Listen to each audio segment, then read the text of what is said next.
Hey, what's up, guys? This is News Now Denver here.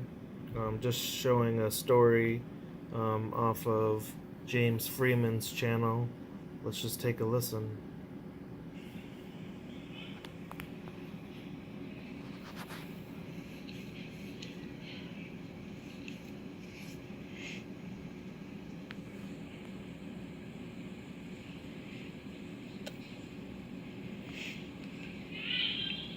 Hey, what's up, Patsy Gwynn? Douchebag, what's up, man? That's the best name. West LA Audit, Sarah T. Concerned Citizen, Tracy Riptoe. Okay, sure. Shan Vane, Colonel Justice, Leger Faire. And they're going a little too fast for me now. Howdy, everybody.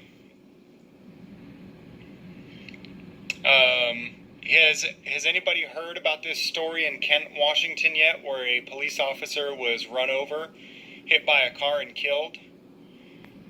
Anybody heard of this story yet? Give me a 1 if you've heard of this story, and 2 if you have not. Kent police officer in Kent, Washington, hit by a car and killed. All right. I think we're going to go ahead and start. This was one of the initial stories that came out from fake news, and I'll show you the difference between the initial story from fake news and what actually happened. So this is... Washington has been hit and killed during a police chase. That chase began after officers responded to shots fired. The Kent officer was killed when he was struck while deploying spike strips on the road. The red pickup that hit that officer continued until it flipped over onto... Okay, so they're saying that the officer was hit by a car. They're saying he was hit by a red pickup while deploying spike strips. And then the vehicle continued. That's, hold on, sorry. Has been arrested. We're told another Kent police officer was in. That's not actually what happened. Let me show you what happened. I'll post the link to both that news story, and also I'll post a link to this news story in the description. But this is interesting, guys. Oh man, if the page will load. He was not hit by the red pickup. The Kent police officer was run over and killed by one of his fellow officers while deploying spike strips. Run over and killed by his fellow officer. Oh, come on. There we go. I'm not going to read the whole story. I'll put the link in there, though. I just read through it all.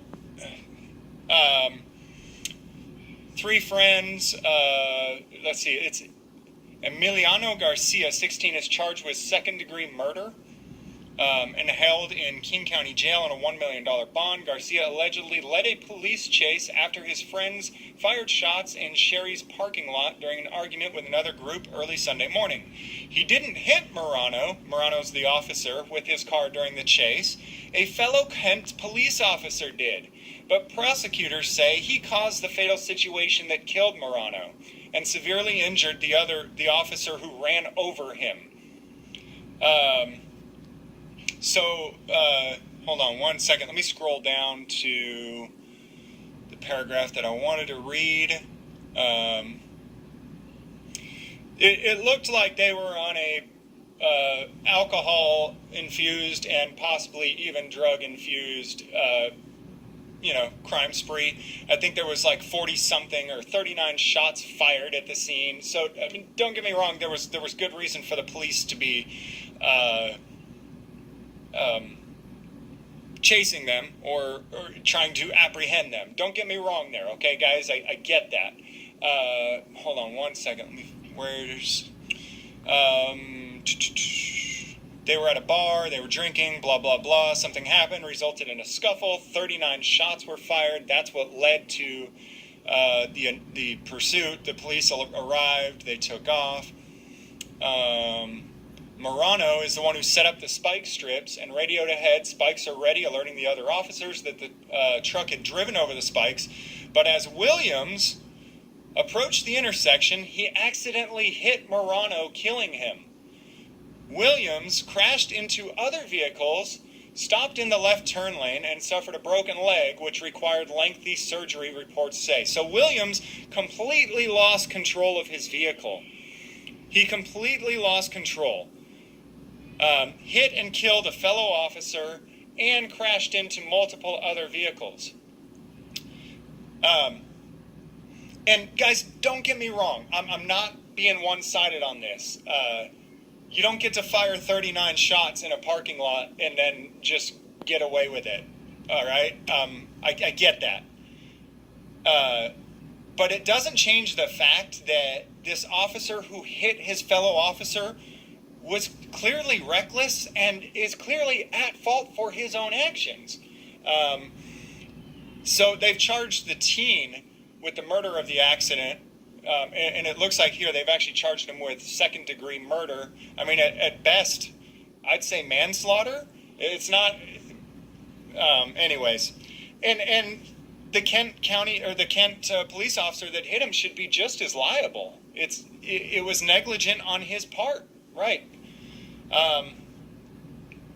Again, guys, I'm not trying to take the side of these guys that were being chased. I'm definitely not trying to do that. I'm just saying that it seems that there's only accountability for the general public, and that there's no accountability for the police. I believe that both parties were just as much at fault. The kids that were drunk and running from the police, as well as the officer who drove recklessly and lost control of his vehicle. Ed, you're an idiot. As well as the officer who lost control of his vehicle, killed his friend, and crashed into other vehicles as well. I believe all parties are at fault here. Anyways, I'll put the link to the stories in the description. You guys can go check it out. See if you can find a look at the whole story and all the facts that have been released, and see what you think. But for government to always say that we need to be held accountable for our actions, they never, ever, ever want to be held accountable for their own. Thanks for jumping on the live stream, guys. I have a few more stories that I might jump on live tonight and share with you guys. Anyways, I will see you guys next time. Thanks.